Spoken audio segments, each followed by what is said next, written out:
하나님의 말씀 보도록 하겠습니다. 신약성경 요한계시록 1장. 신약성경 요한계시록 제1장 1절로 2절 말씀까지 우리 다 같이 합심해서 한 목소리로 봉독하시도록 하겠습니다.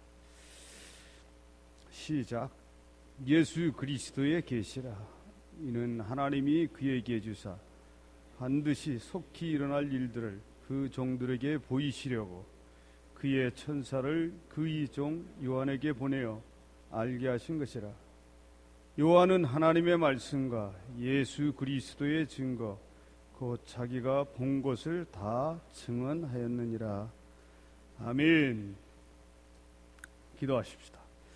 은혜로우신 하나님 감사합니다. 지난 한 주일 동안도 저희들을 지키시고 보호하시고 인도하시고 저희들을 또 품어 안으시고 또 이처럼 귀한 금요 기도회를 맞이해서 우리가 하나님 앞에 다시 한번 헌신을 다짐하고 충성과 봉사를 다짐하고 결단하는 귀한 시간 주신 것 감사합니다.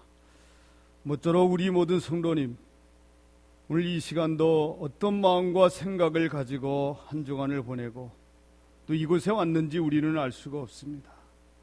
그러나 우리 하나님은 저들의 형편과 처지와 여건을 아시고 또 저들의 마음의 중심을 알고 계신 줄로 압니다. 저들이 원하는 것이 무엇인지 바라는 것이 무엇인지 우리 주님은 넉넉히 알고 계시리라 믿습니다. 주여 응답하여 주시옵소서. 주여 저들의 소리를 들어주시옵소서. 저들의 간구한 음성을 주님 속히 응답하셔서 진실로 저들이 이 땅에서 참으로 어렵고 힘들게 살아가고 있지만은 참으로 믿음 안에서 늘 당당하게 살아갈 수 있는 우리 워싱턴 성결교회 성도들 될 수 있도록 인도하여 주옵소서. 오늘 이 시간도 우리 모두와 함께 하실 줄로 믿습니다.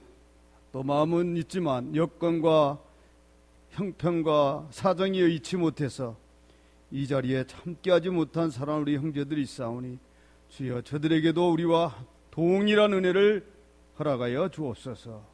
예수님의 이름으로 기도했습니다. 아멘. 할렐루야. 지난 주간에 어느 미국에 오셔서 한 50년 동안 50년 전에 유학 가서 공부를 해서 이 워싱턴 DC에 있는 하워드 대학에서 의과 교수로 평생을 지내시다가 이제 하나님의 부르심을 받고 고별 예배 드리는 어느 장로님의 장례 치르는 모습을 보고 참으로 느끼는 게 많았습니다.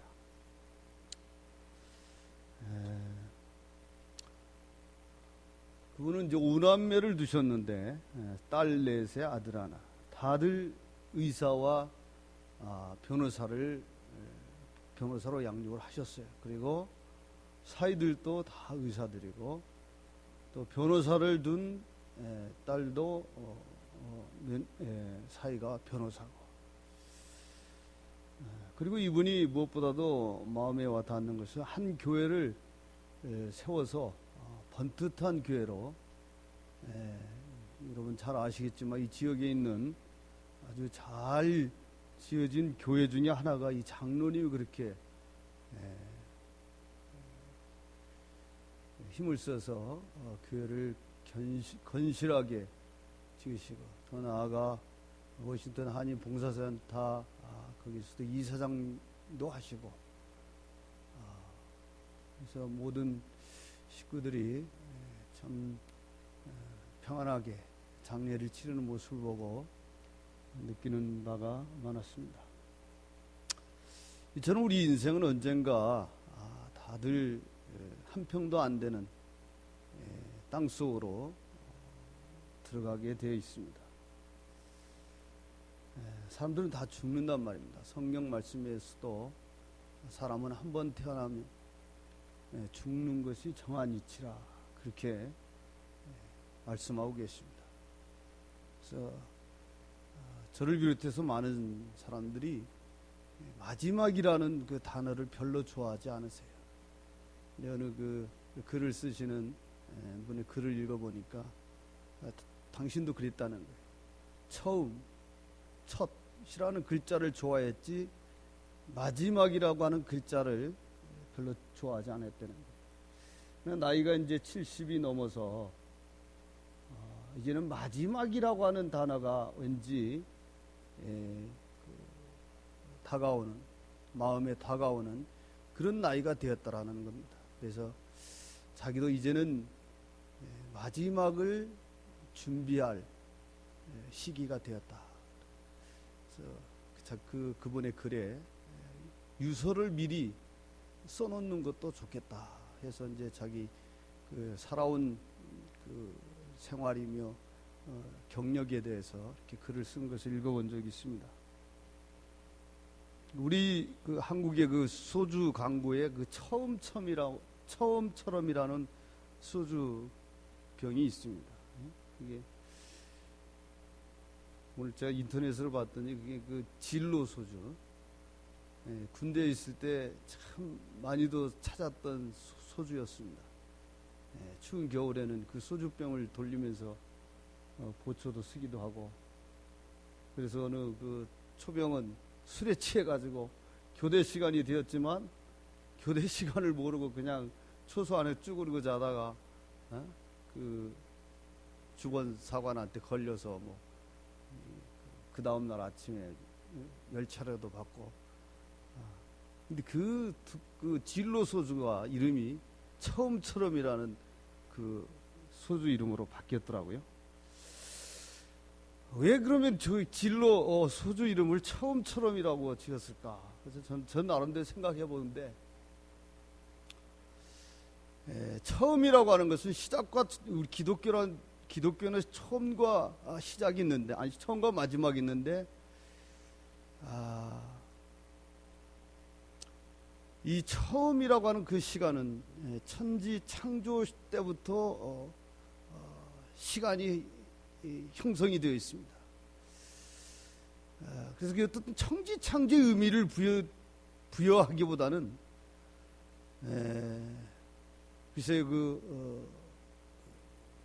그런 쪽보다는 이 소주 광고의 그 의미를 부여하자면 어떤 그 처음의 사랑, 처음의 어떤 그 느낌, 이런 것들을 부각하기 위해서 처음처럼이라고 하는 소주 광고를 냈나. 왜 소주 광고를 처음처럼 했을까? 그에 대해서 그냥 제가 인터넷에서 봤는데 그런 얘기는 안 나왔는데, 아무튼 그 처음처럼이라는 광고가 있습니다. 처음이라는 것을 사람들이 그만큼 좋아한다는 것이죠. 호감을 가지고 대한다는 의미라고 할 수가 있겠습니다. 그렇습니다. 앞에 제가 언급했던 것처럼 어느 장로님의 죽음이나 글을 쓰시던 어느 그 문필가의 어떤 그 자기 나이가 다 되어서 이제 마지막이라는 글자를 새기면서 살아갈 시기가 되었노라고 하는 글을 쓴 것이나, 어쨌든 인간은 한번 태어나면 죽는 것이 정한이치고, 또 기독교 역사도 시작이 있었으면 이 마지막이 있다라고 하는 것이 우리 그 기독교에서 말하는 교리의 한 부분입니다. 오늘 읽은 우리 요한계시록 책은 요한계시록에 대해서 할 얘기들이 많이 있지만은 저는 4가지로 요약하려고 합니다. 요한계시록이라고 하는 책은 요한이 쓴 글이지만 예수 그리스도에 대한 책이다. 예수 그리스도에 대한 책이다라고 하는 것입니다. 우리 읽은 1절 말씀에도 예수 그리스도의 계시라 그랬습니다. 그래서 이 말씀은 예수 그리스도의 말씀이라는 겁니다. 쉬운 말씀을 드리면 요한계시록은 예수 그리스도의 말씀입니다. 그래서 그 사도 요한이 그 책에서 기록한 내용을 보면, 내가 예수님의 음성을 들었다, 또 내가 예수님을 들었다라고 하는 표현이 28번이 나오고, 야, 내가 기록했노라 라고 하는 말이 12번이 나옵니다. 그래서 이 요한계시록은 예수 그리스도에 대한 책입니다. 그걸 여러분이 유념해서 기억하시면 되겠고, 요한계시록은 그리고 역사의 그 주관자는 하나님이다 라고 하는 내용을 담고 있습니다. 그 네로 황제가 그 AD 64년에 그 어딥니까?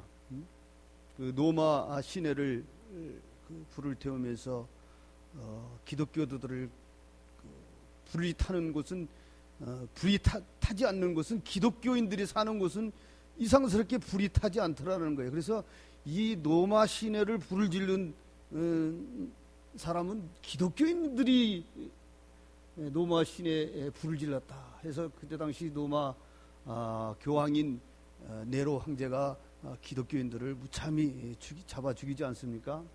그 다음에 가장 잔인했던 황제가 도미티안 황제입니다. AD 81년에서 96년까지 황제를 했던 이 황제 당시에 사도 요한이 예수 그리스도를 믿는다는, 그때 당시 이 도미티안 황제의 그 정책 방향이 뭐냐면, 이분이 상당히 유능하고 지식이 있는 황제였지만은 시간이 가면서 이렇게 변하기 시작했습니다. 그래서 자신이 신이요 자신이 주인이다, 하나님이다 이렇게 부르도록 백성들에게 강요를 했어요. 그러다 보니까는 많은 기독교인들이 도미티안 황제한테 대해서 신이라 부르지 않고 하나님이라 부르지 않으니까 무참히 도미티안 황제한테 많은 그 기독교인들이 죽음을 당했다는 겁니다. 그 중에 이 사도 요한도 그때 당시 에베소 지역에서 사역을 하고 있었을 당시인데, 이 사도 요한을 잡아다가 도미티안 황제를 가리켜서 신이라 불러달라, 주님이라고 불러라. 그렇지 않으면 다 무신론자로 여기고, 오직 노마 황제가 신이고 그 나머지는 신이 아니니까 무신론자로 여기고 다 무참히 처형을 시키겠다. 그래서 이 도미티안 황제가 자기 사촌 형제까지도 크리스찬이 되었는데, 사촌 형제를 자기 손으로 죽입니다. 그리고 사촌 형제 아내를 먼 섬으로 기양사례를 보낼 정도로 아주 이 잔인한 황제로, 네로 다음에 잔인한 황제가 이 도미티안 황제입니다. 그래서 그때 당시 로마 지역에 있는 많은 크리스찬들이, 많은 성도들이 이 도미티안 황제에 대해서 두려워하고 무서워하고, 그래서 정말 생멸부지하기가 어려워서 많은 신앙이 없는 사람들은 그 해유책에 넘어가기도 하지 않았겠어요. 근데 성경에 보면은 요한계시록에 그 사도 요한이 기록하기를 나는 알파와 오메가라 이런 문장이 있어요. 그리고 나는 처음이요 나중이라, 시작과 끝이라, 시작과 마지막이라, 이런 그 단어가 있습니다. 사도 요한이 이렇게 받아 글을 써서 성도들에게 알려주는 의미는 바로 도미티안 황제의 그런 매서운 그 탄압과 핍박과 그 어떤 처형이 두려운 것이 아니라, 바로 하나님께서 들려주시는 그 음성, 알파요 오메가요, 처음과 나중이라 라고 말씀하신 그분이 이 노마의 어떤 그 역사의 주관자라고 하는 사실을 제자들을 통해서, 또한 그 모여드는 성도들을 향해서 전하게 되었다는 거예요. 그래서 역사의 주관자는 이 도미티안 황제가 아니라, 노마 황제가 아니라 하나님이시다 라고 하는 것을 요한계시록에서 여러 곳에서 역사의 주관자는 하나님이시다 라고 하는 것을 요한계시록에서 기록하고 있습니다. 세 번째로 기록한 것은, 생명책에 기록한 그 7인을 떼는 사람은 예수 그리스도라는, 부활하신 예수 그리스도만이 생명책에 그 인을 뗄 수가 있다라고 하는 내용이 있습니다. 계시라고 하는 것은 감추어 둔 것을 다시 보여드리는 것을 계시라고 말하는데, 우리가 읽은 1절 하반절에 보니까 이는 하나님이 그에게 주사 반드시 속히 될 일을 그 종들에게 보이시려고 그 천사를 그 종 요한에게 보내어 지시한 것이라 그랬습니다. 이 요한계시록은 하나님께서 부활하신 예수님의 부활하신 예수 그리스도를 통해서 말씀하게 하셨고, 그 말씀을 전해들은 종 천사가 요한에게 들려줘 요한은 그의 제자에게 글을 받아 쓰도록 했다. 요한이 그때 당시 나이 90이 가까운 그런 나이였습니다. 근데 무슨 글을 쓸 수가 있겠어요? 그래서 그 제자를 곁에다 두고 들려주는 음성을 글을 쓰게 했다라고 하는 얘기입니다. 그래서 이 성경, 이 요한계시록에서는 다른 것은 우리가 몰라도 이 말씀 우리가 마음에 새겨야 됩니다. 생명책에 기록된 이름은 어떤 사람이 생명책에 기록이 됩니까? 생명책에 기록된 이름은 어떤 사람들의 이름? 착한 일을 한 사람? 아니면 기부를 많이 한 사람? 아니면 학식이 많이 있는 사람? 이런 사람을 생명책에 기록한 게 아니라 예수 그리스도를 그리스도라고 고백한 사람들의 이름이 이 생명책 안에 기록이 됐다는 것입니다. 믿으십니까? 그러니까 우리가 그 복음 전도할 때, 사역례를 대할 때나 다리의 예화를 들 때나 여러 그 전도할 때에 학식으로 또 안 되고 윤리적이고 도덕적인 그런 행위를 해서 천국에 가는 것이 아니라 오직 예수 그리스도를 나의 구주로 믿는 자만이 예수 그리스도의 재용서함을 통해서 구원받을 수 있다라고 이렇게 우리는 들어왔고 그렇게 말을 하고 있습니다. 그리고 이 생명책의 일곱인을 뗄 분은 예수 그리스도라고 하는 것입니다. 그리고 그 생명책에 기록한 그 이름은 예수 그리스도를 나의 구세주로 고백한 사람들, 교회를 엄마 뱃속에서 다니면서도 예수님을 나의 구세주로 고백하지 않는 사람들이 모르긴 몰라도 10명 중에 한 2~3명씩은 있더라고요. 부모가 교회를 다녔는데도 불구하고 아이들에게 그것을 고백하지 않았어요. 그래서 여러분들 자녀들이 있으면 수시로 자녀들에게 그걸 고백을 하게 해야 돼요. 내가 죄인이라는 걸 알게 하고 내 죄를 예수 그리스도가 십자가에 피 흘려 돌아가시게 됐다는 것을 알려주고, 너가 지금까지 어떤 죄를 지었던 그분을 너의 구세주로 믿기만 하면, 그리고 내 입으로 고백하기만 하면 너의 이름은 생명책에 기록되느니라. 이것을 우리가 그냥 착실하게 교회를 다닌다고 해서 내버려 둘 게 아니라 가정에서 기도를 하거나 예배를 드리거나 무슨 자녀들하고 대화할 때는 늘 그것을 얘기를 해야 돼요. 돈으로 천국을 가는 것이 아니고, 공부를 많이 해서 천국에 가는 것이 아니고, 나를 대신해서 십자가에 못 박혀 피 흘려 돌아가신 그 예수 그리스도를 나의 구세주로 믿는 자만이 생명책에 내 이름이 기록된다라. 이런 사실들을 우리는 수시로 자녀들에게, 수시로 주변 사람들에게 고백시킬 필요가 있고, 또 그렇게 말해야 할 의무가 우리에게 있다라고 하는 것입니다. 아무튼 이 성경 말씀은 예수 그리스도만이, 요한계시록에서 의미하는 것은 예수 그리스도만이 생명책의 그 일곱인을 떼실 분이라고 하는 것을 이 요한계시록에서는 강조하고 있습니다. 또 네 번째로 요한계시록은 인류 다가오는 미래를 심판하기 위한 경고의 책입니다.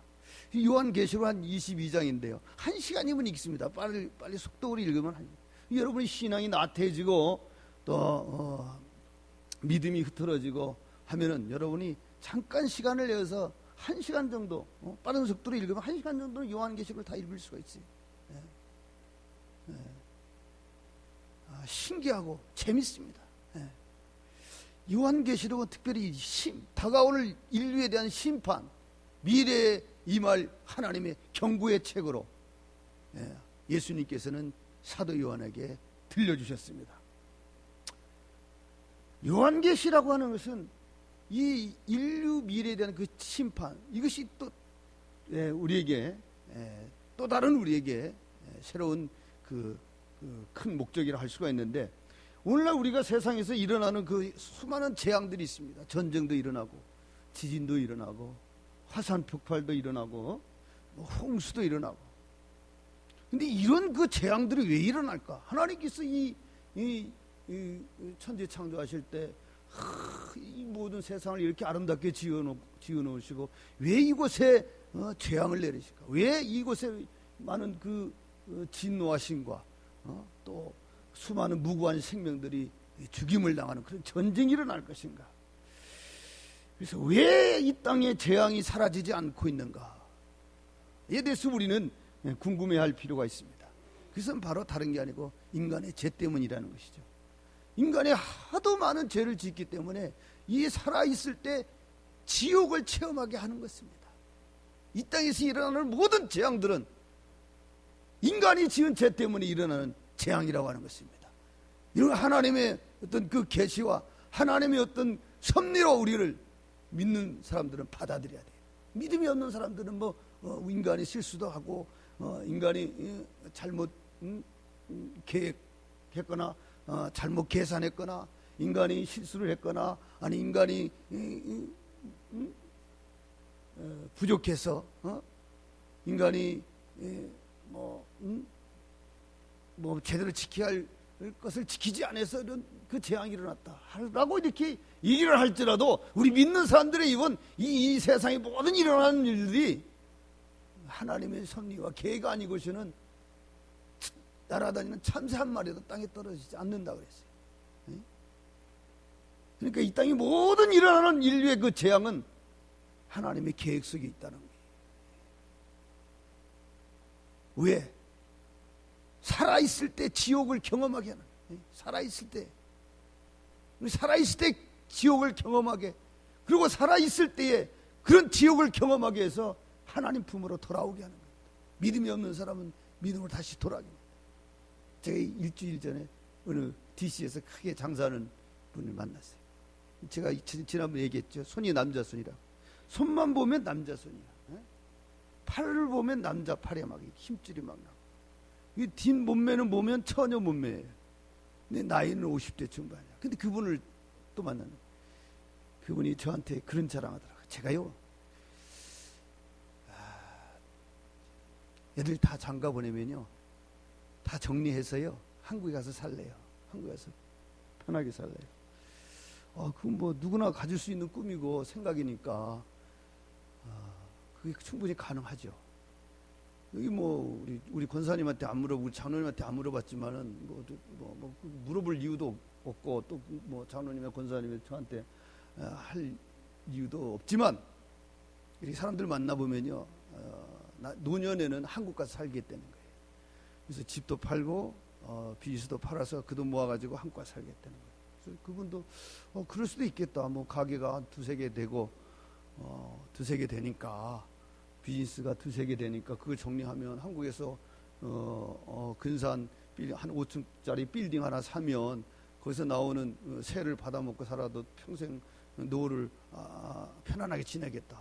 충분히 그런 계산이 나오죠.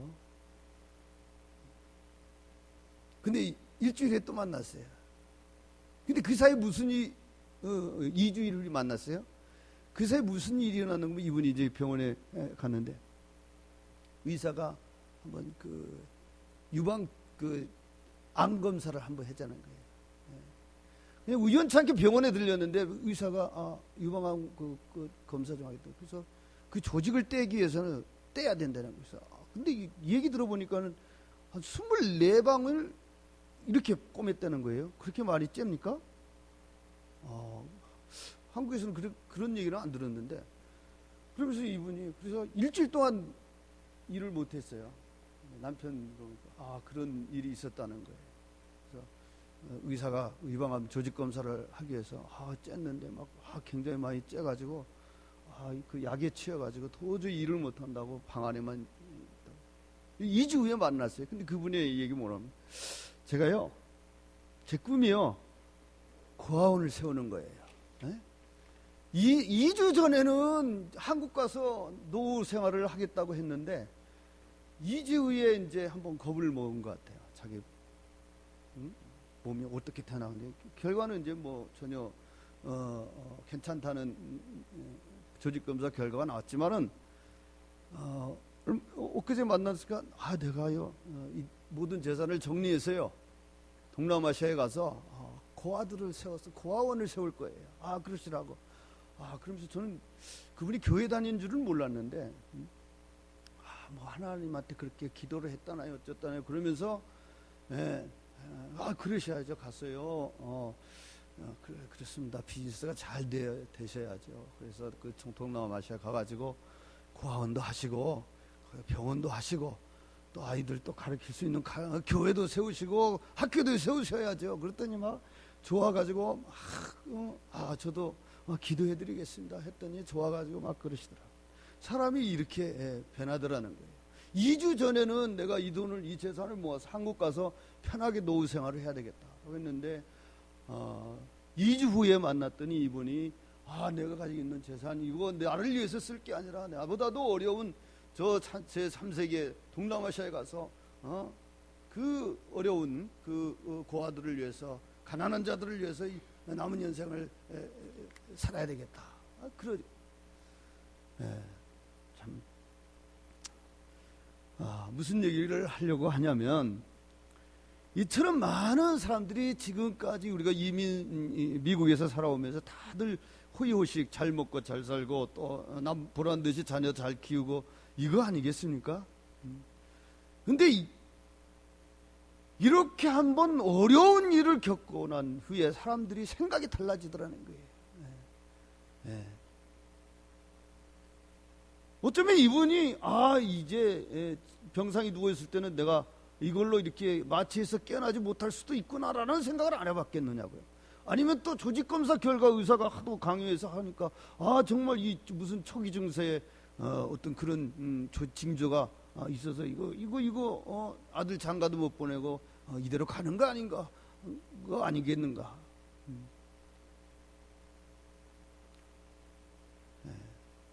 근데 평소에 그분이 교회를 열심히 하고 평소에 정말 하나님 앞에 비즈니스 되는 대로 선한 일을 했다라고 한다면 그렇게 생각이 바뀌지는 않았을 거라는 생각이 들어요. 근데 평소에 그 수술 때 후에 가기 전까지는 잘 먹고 잘 사는 게 목적이었고 그게 그 사람의 어떤 가치였어요. 그러나 그 병상에서 마치 깨어난 뒤부터 일주일 동안 2주 동안 자기 그 삶에 대해서 고민을 하게 그러면서 생각이 나를 위해서가 아니라 타인을 위해서 내가 남은 삶을 살아야 되겠다 이렇게 사람이 바뀌더라. 아무튼 저와 여러분이 건강할 때는 우리가 신앙에 대한 필요성을 못 느낍니다. 기도에 대한 필요성도 못 느껴요. 우리가 건강하고 또 힘이 있을 때는 정말 어떻게 교회가 번듯한 교회 내가 마음대로 와서 저녁 와서 부르짖어 기도할 교회가 있구나 이런 거에 대해서 별로 필요성을 못 느낍니다. 어쩌면 여러분들이 의무에서 이 교회 이 자리에 나와 있는지 모르겠지만 정말 여러분이 인생 막다른 곳에 가면은 정말 내가 가서 내가 그 의지할 분이 있고 내가 부르짖어 기도할 것이고 나와 함께 신앙에 대해서 의논하고 상담할 그런 어떤 상담할 그 영적 지도자가 있다는 것에 대해서 여러분들은 감사하셔야 돼요. 할렐루야. 그러지 않고 많은 사람들이 이미 와가지고 많은 사람들이 교회를 거쳐갔지만 많은 사람들이 처음에는 이민 온 지 얼마 됐습니까? 술, 담배 다 안 해요. 그리고 교회에 대해서 만나면 교회에 대해서 얘기합니다. 근데 어느 정도 5년 후에 한 7년 8년 되면 어느 정도 기반 잡고 비즈니스도 하나 하고 있으니까 그때부터 사람들이 달라지기 시작하더라고요. 물어보면은 이민 몇 년 차. 신앙생활 열심히 하는 사람은 이민 한 5년 미만입니다. 그리고 7, 8년 되면은 교회를 서서히 빠지기 시작하고 그러면서 자기는 열심히 잠 안 자고 열심히 일했으니까 비즈니스 하나 정도는 이렇게 운영할 능력이 돼요. 그러면서 비즈니스에 전념합니다. 그러면서 이제 교회에 대해서 교회가 이래서 안 되고 저래서 안 되고. 예. 오늘 또 이제 어느 분의 전화 들었는데 메릴랜드에서 크게 세탁소를 하는 분이에요. 예. 머리는 나이는 저보다 한 살 많은데 머리는 하얘가지고 보기에는 저보다도 한 10살 정도 많아 보이는 그런, 가끔 이제 친구의 친구니까 친구와 어울리는 분이기 때문에 내가 가끔 만났는데 그 친구가 전화하면서 그 세탁소 하는 그 사람 알지 않느냐. 그거 안다고. 근데 이분들이 신앙생활을 잘 했어요. 이분이 교회에다가 헌금하는 것을 그렇게 싫어하는 거. 교회 헌금을 왜 그렇게 써야 되느냐는 등. 그래가지고 하는 분인데, 무슨 얘기 하는 거 하면, 그 딸이 하나 있는데, 고3 딸이 있는데, 이 정신병 이상했다는 거예요. 그래서 정신과 그 병원에 입원시키고 오는 중이라는 거야. 그래서, 이거 보세요. 한 가정에 이렇게 어려운 일이 당하면 말이에요. 그게 우리는 그냥 신앙이 없는 사람은 그게 아무 탈 없고 그냥 넘어갈 일이지만은 우리가 영적인 관점으로 봤을 때는 그게 다 살아계신 하나님에 대한 그 엄청난 교회에 대한 핍박과 모독과 본인이 신앙이 없어서 교회를 안 나오면 그건 좋아요. 그러나 많은 사람들에게 좋지 않는 얘기를, 교회에 대해서, 교회 운영에 대해서 좋지 않는 얘기를 이렇게 하고 다녀요. 그게 전염이 돼가지고 이 워싱턴 지역에 있는 많은 신앙이, 한국에서부터 신앙이 있어서 온 분들은 그런 대로 어려워도 신앙생활 잘하는데, 미국 가가지고 신앙생활 하는 분들 보면은요, 초창기는 잘 나오다가 누구 장로님, 누구 교회, 누구 목사님, 어느 교회 때문에 교회를 떠난 사람들이 부지기수 많아. 그런 사람들 보면 교회에 대해서 막 비판하고 교회에 대해서 좋지 않는 소문을 하거든. 그래서 그 연령대들이 다 건달처럼 다녀요. 교회에서 겉돌고 다닌다. 우리 장로님 연세에 그 장로님이 계시지. 여러분 한국에 있는 한인교회 여러 군데 다녀보세요. 지금 50대 중반 정도 장로님이 있나 보세요. 50대 중반은 다 정치하려고 그러고 한인회 회장하려고 그러고 심지어 산악회장, 낚시회 회장, 등산회 회장 하려고 그러지 교회 와서 일하려고 하는 사람이 없어요. 보세요.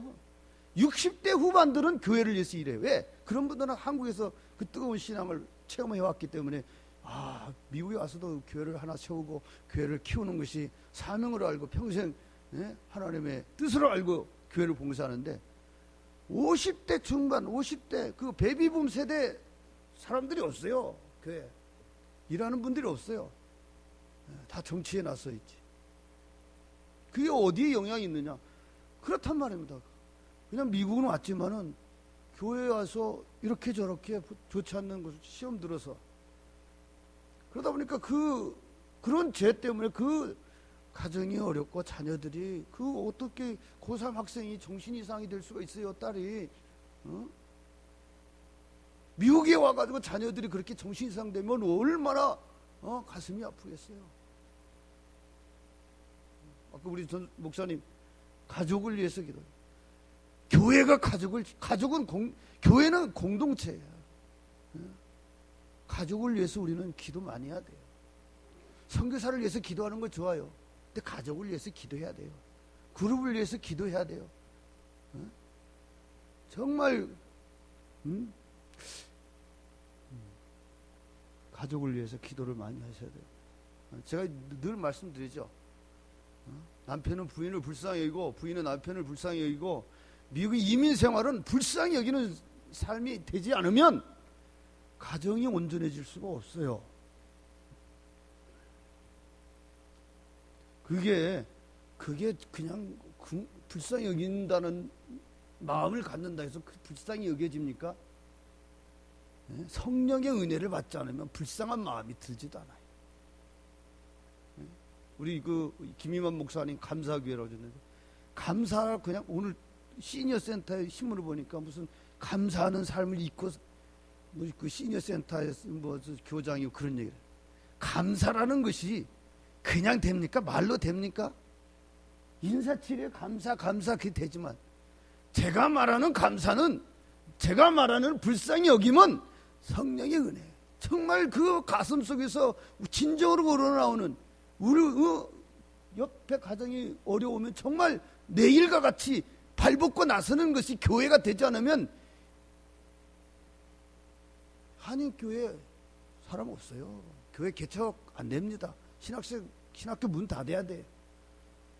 이런 접근으로 가야 됩니다. 지금 어떻게 교회 개인 문제고 신앙 문제고 별개라고 보지만 저는 그렇게 보지 않습니다. 가정의 문제는 교회 문제요. 개인의 문제 역시 교회가 나서서 해줘야 돼요.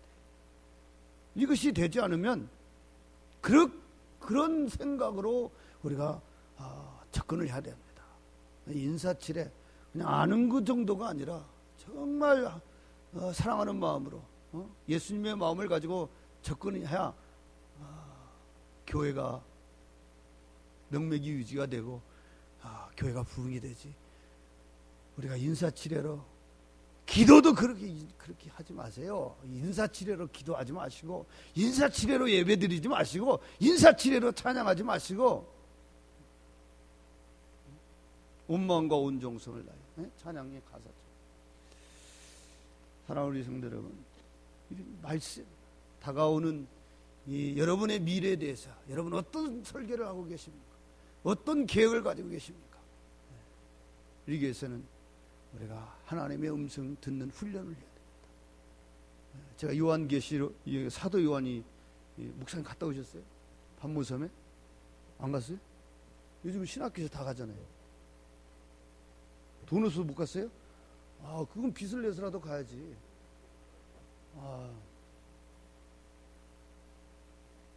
저는 그 교회는 작았지만요. 저는 목사님 그 성지 순례는 갔어요. 동남아시아 이런 데 무슨 필리핀, 태국 이런 데는 저는 안 갔어요. 교육자들이 그 여행 떠나는데. 그런 데는 나는 안 가고 성지 순례는 내가 빚을 내서 갔어요.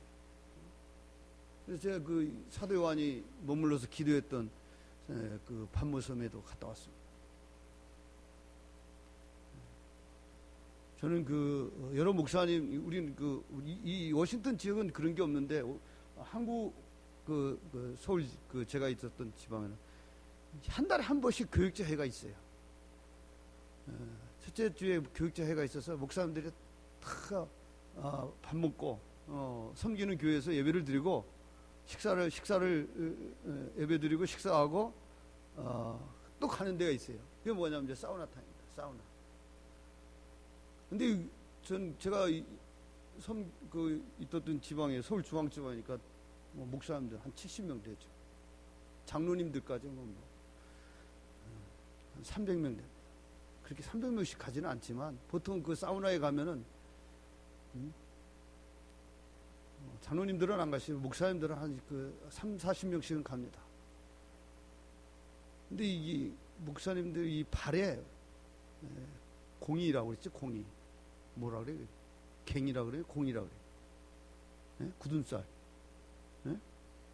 굳은 쌀 백인 분을 못 봤어요.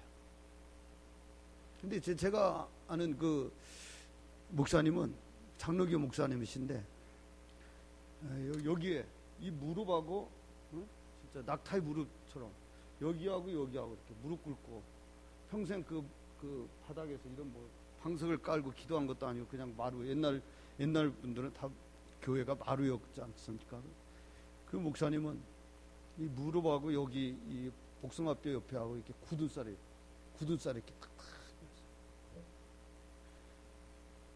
그래서 저는 지금도 그 목사님만 생각하면 그 존경스러운 만세. 그러나 우리 서울 중앙 지방에 그렇게 많은 목사님과 그 사우나에서 같이 목욕을 했지만은 발을 제가 유심히 봤어요. 기도하면 어느 부분이 이렇게 닿겠어요. 복숭아뼈 밑에와 무릎이 굳은 쌀에 백은 분이 없어요.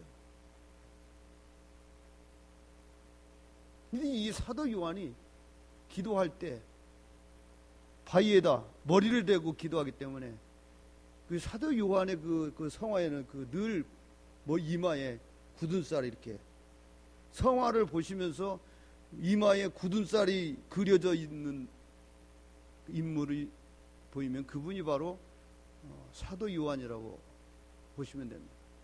근데 거기 반모섬에도 갔더니 그 사도 요한이 무릎 꿇고 앉아서 기도하고 거기서 하나님의 음성을 들어서 그 듣는 순간에 바위가 그 동굴에 바위가 세 조각으로 금이 세 갈래로 났다고 하는 그것도 제가 보고 목격하고 왔습니다만은 이 사도 요한이 그렇게 무릎을 이마를 바위에 대고 굳은 쌀에 베기도록 그렇게 기도해요. 근데 이분이 그 도미티안 황제가 유배시켰을 때가 1년 6개월이거든요. 1년 6개월. 그 후에 도미티안 황제가 피살당했습니다. 그래서 결국 그 도미티안 황제가 피살당하자 이 사도 요한이 그 유배에서 풀려났어요. 근데 이분이 그 사도 요한이 기도한 그렇게 이마에 굳은 쌀이 박일 정도로 바위에다가 머리를 대고 하나님 앞에 얼마나 하나님 앞에 간절히 기도를 했겠는가. 그렇게 기도를 하니까 하나님께서 감춰졌던 비밀의 그 말씀을 이 사도 요한에게 들려주시죠. 결국은 기록하게 하시고, 그리고 더 나아가 오늘날 우리 믿는 사람들이 다가올 미래에 대해서 요한계시록은 얘기를 하고 있습니다. 우리가 수없이 종말에 대한 얘기를 많이 들었습니다. 누가복음의 21장에 보면 예수님께서도 제자들에게 그런 얘기를 했어요. 예루살렘이 곧 멸망할 것을 미리 예언을 했는데, 그때가 언젠가 하면 AD 70년 티투스라고 하는 로마 군대에 의해서 예루살렘이 함락이 되었습니다.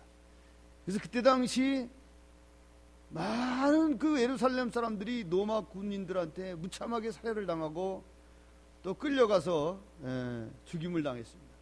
근데 이 예수님의 말씀을 믿고 산으로 도망한, 누가복음 21장 20절 24절에 보면 이런 말씀이 있어요. 제가 읽어드릴게요. 너희가 예루살렘이 군대들에게 에워싸이는 것을 보거든 그 멸망이 가까운 줄을 알라. 그때에 유대에 있는 자들은 산으로 도망할지며 그랬습니다. 성내에 있는 자들은 나갈지며 촌에 있는 자들은 그리로 들어가지 말지어다. 그러니까 예루살렘의 로마 군인이 쳐들어오니까 예수님의 말씀을 믿고 있었던 사람들은 산으로 도망해서 한 사람도 죽지 않았다고 합니다. 이런 큰 재난과 어떤 어떤 일이 일어날 때 하나님은 노아 홍수의 때도 하나님은 말씀하셨고 또 소돔과 멸망이 멸망할 당시에도 하나님께서는 그런 어떤 징조를 말씀하셨고 또 예루살렘이 그 로마 군대에 함락될 것을 미리 아시고 누가복음 21장 20절에 예수님께서도 제자들에게 가만히 있지 말고 산으로 숨으라 라고 이렇게 예수님께서도 징조를 나타내 주셨습니다. 오늘날 얼마나 그 예수님의 재림에 대한 얘기가 많이 있었습니까? 그 5세기 로마 제국이 그 멸망할 때도 그때가 세상의 종말이라고 그 학자들이 볼 때도 있었다고 합니다. 14세기에 유럽에 전염병이 있어서 유럽 인구 3분의 1이 죽었을 때 그때도 지구의 종말이라고 이렇게 얘기하는 사람도 있었다고 합니다. 16세기에 십자군 전쟁 일어날 때도 이때가 지구 세상이 종말이 다가올 거라고 이렇게 얘기했었던 사람도 있었고 18세기 포르투갈의 그 재지진이 일어나 하루 사이에 15,000명이 죽었을 때 이때도 지구의 종말을 얘기했던 적이 있었다고 합니다. 1937년 유명한 신학자 벵겔이라고 하는 신학자도 종말이 곧 있을 거다. 1844년 재림 안식교에서 재림한다. 1914년에 예수님이 재림한다. 그분들은 그 재림했다라고 믿지요. 지금 예수님은 재림해서 지금 공중에 계신다라고 이렇게 얘기하는. 또 1992년 10월 이장림 목사 대단했죠. 지하철이나 서울역 가면 얼마나 극성스럽습니까? 1992년도에 지리산 어디에는 교인들이 전체 교인들이 거기 가서 흰옷 입고 재림할 것을 기다린다고 해서 지리산 산속에 가가지고 그런 적도 있었죠. 또 2000년도 밀레니엄 종말이라는 말이 얼마나 또 무성했습니까? 컴퓨터 시스템이 2000년도를 읽지 못해가지고 모든 그 핵시설이 폭발할 거다. 그로 인해서 지구가 멸망할 것이다. 그런 소문이 또 얼마나 많았어요. 또 프랑스 대영가 로스트라무스 2003년 8월 달에 지구가 멸망한다. 또 최근에는 또 마야 문명, 마야 달력이 2012년까지 있기 때문에 2012년 12월에 종말이 올 거다. 이런 이게 이제 어떤 그들이 가지고 있는 어떤 자료의 계산에 의해서 얘기하고 말하는 것이기 때문에 성경에는 분명히 그렇게 있습니다. 어떤 계산하고 점을 쳐서 예수님이 이 땅에 오시는 것이 아니라 모든 사람이 눈으로 볼 수 있듯이 동해에서 볼 수 있고 서해에서 볼 수 있는 번개와 같이 예수님은 이 땅에 재림할 것이다. 이렇게 얘기하고 있습니다. 그리고 계시록 16장 15절에 보면 예수님은 도적처럼 오신다 그랬어요. 예.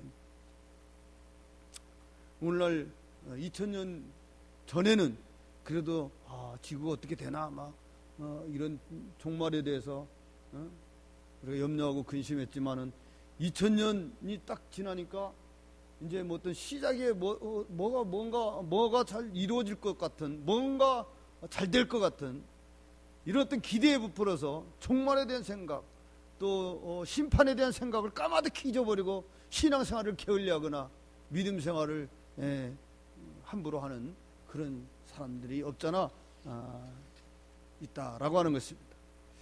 그래서 성경에서 저는 돌아가서 말씀드리면 종말이 가까울수록 유대인들이 이스라엘로 모인다라고 합니다. 그래서 그 운동이 알리야 운동이라고 하는데 이게 19세기 후반에 유대인들을 중심으로 해서 이사야서 43장 5절 6절에 이런 말씀이 있습니다.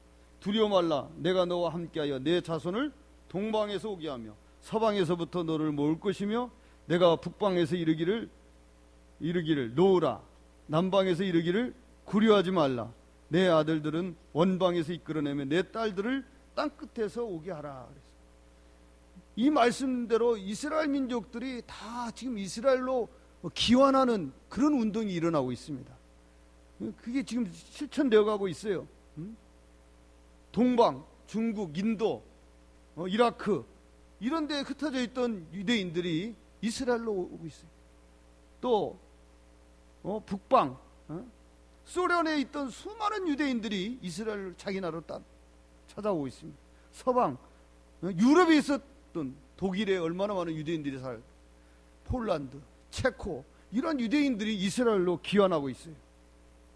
남방, 또 아프리카에서 떠돌던 유대인들이 또 이스라엘로 모아.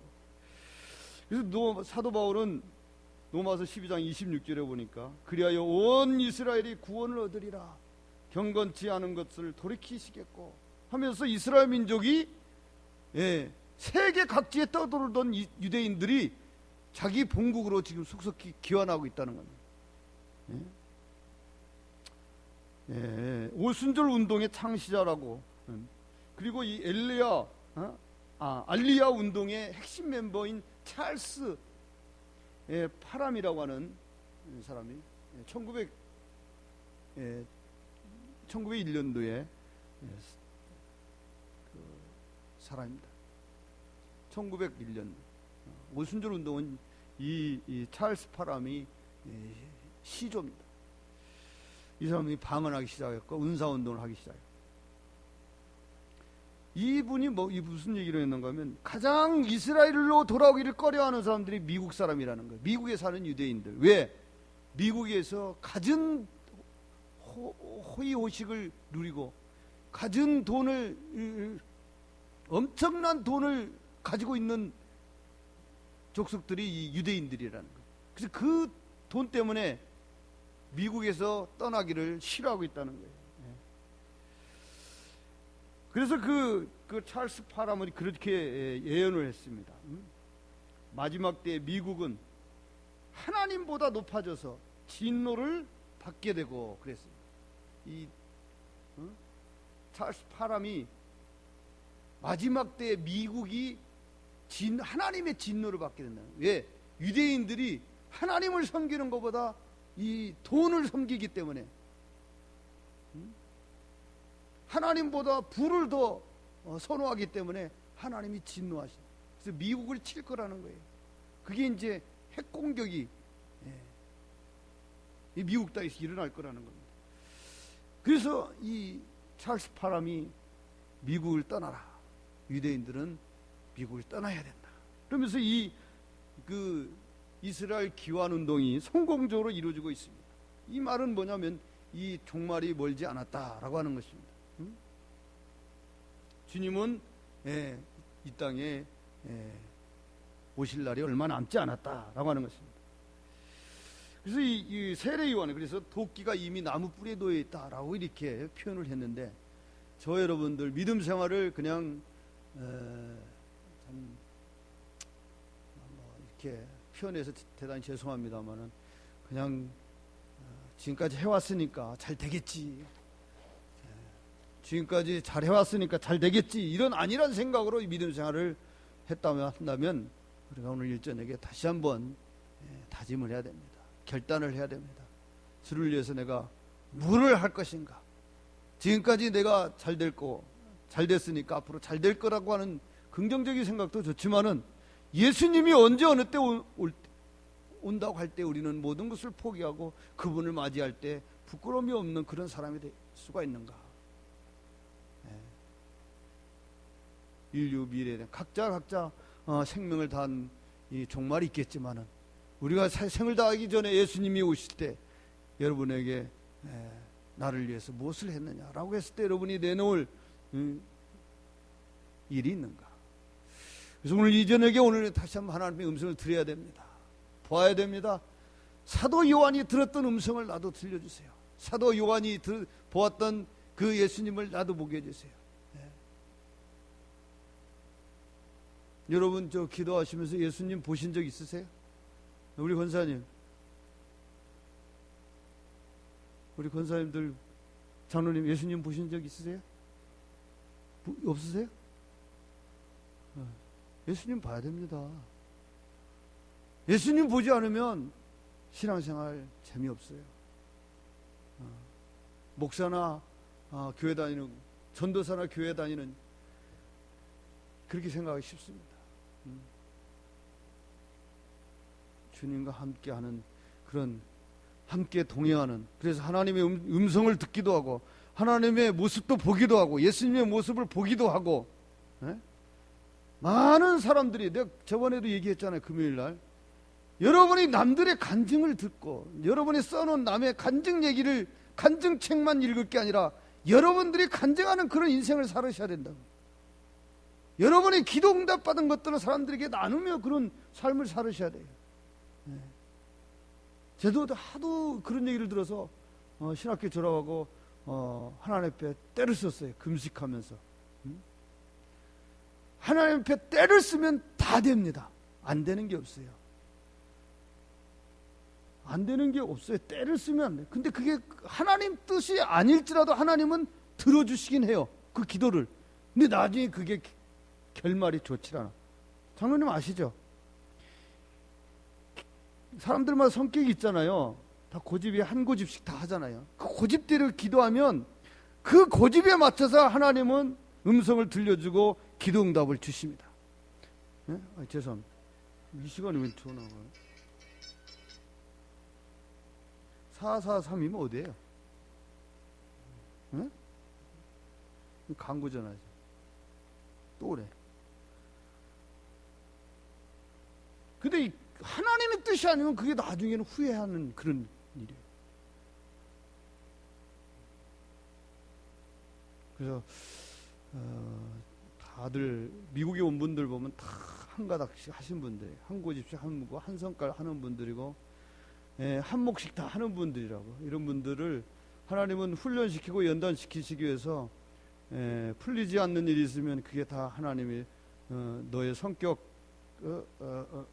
고치기 위해서 하나님이 너에게 시련을 준다, 이리 생각하시고 하나님 앞에 금식하면서 기도하시고 작정하면서 기도하시고 하시면 하나님은 들어주세요. 보여주세요. 보여달라면 보여주시고, 음성을 듣고 싶으면 들려주시고. 아멘이십니까? 예.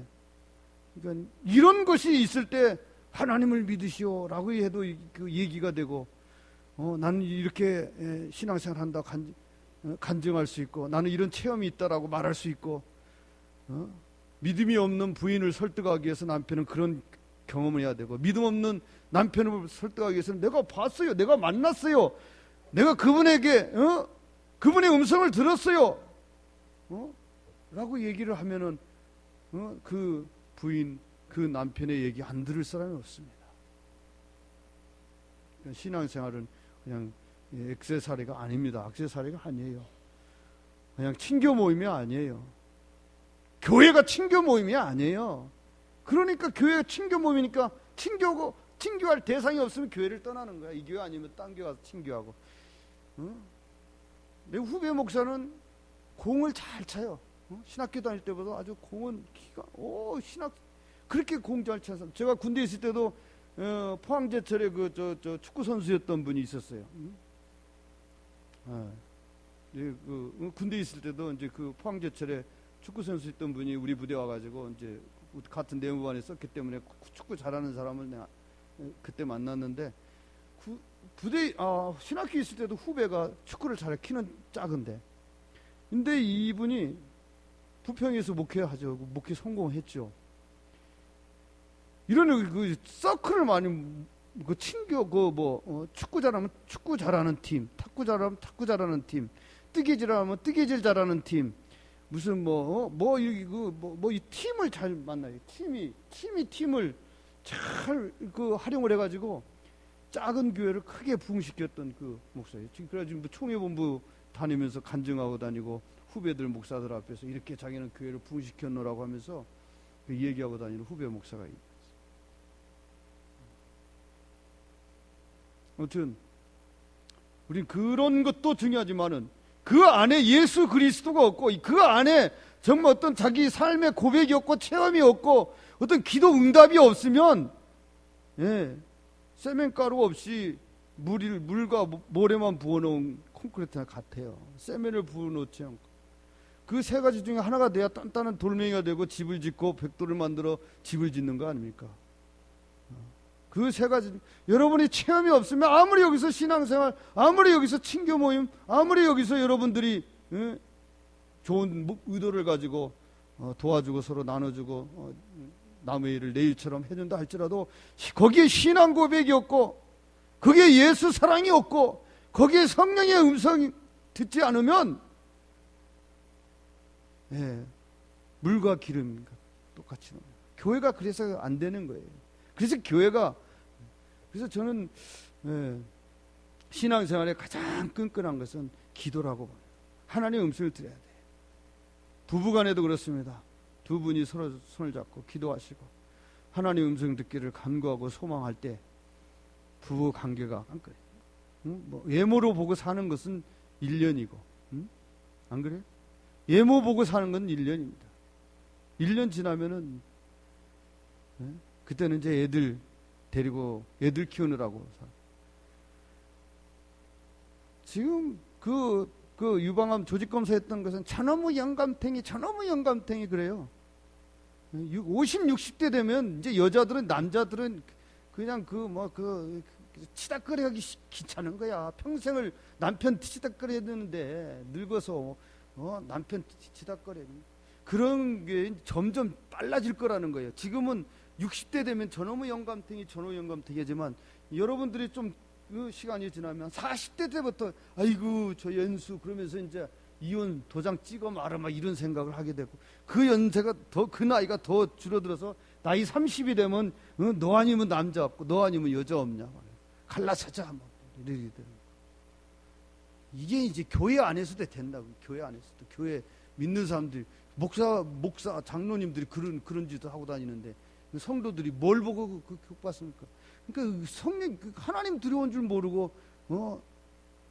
본능대로 살다가 성도들 시험 들게 만들고. 그럼 여러분이 사는 길은 뭐예요? 기도하는 일이에요. 그냥 형식적으로 의례적으로 기도하고 의례적으로 찬송하고 그냥 의례적으로 내가 찬양 다니니까 와서 쓴다 이런 생각하지 마시고 정말 여러분의 신앙 고백을 여기서 나눈다. 여러분 삶 가운데서도 단에 내려가거나 교회 떠나면 성도들 일일이 보살펴 주시고 미국에 먼저 오신 분 나중에 오신 분들 있으면 전화 한 통화라도 해주고 그게 다른 게 아니에요. 그게 성도들 돌보는 거예요. 그게 전도하는 일이에요. 영혼 살리는 일이에요. 전화하는데 뭐 큰 돈 듭니까? 여러분 그 마음이 가고 사랑이 가는 그런 분들 있으면 전화 한 통화하시고 어떻게 지내요? 시간 되면 식사 한번 합시다. 나는 안 하지만 저는 하도 하는 사람들이 많아가지고 너는 받기만 하고 주잖아. 내가 한다 그러면 오 목사는 내가 오 목사보다 낫잖아. 그러면서 그렇게 하는데 제가 뭐 할 말이 없어요. 제가 하고 싶어도. 그렇지 다들 수입이 나보다 나으니까. 아무튼 이 밤에 저 여러분들 마지막을 생각하시면서 새롭게 한번 결단하시고 여러분 하는 일이 정말 하나님 보시기에 정말 칭찬받을 수 있는 그런 믿음 생활, 그런 그 공동체 생활, 그런 그 그룹 활동, 성경 공부 모임, 그런 어떤 남녀 전도회, 특별히 기관장들 제가 담임 목사라면 기관장들을 의무적으로 다 여기 앉히겠어. 기도 1시간씩 하고 가시오.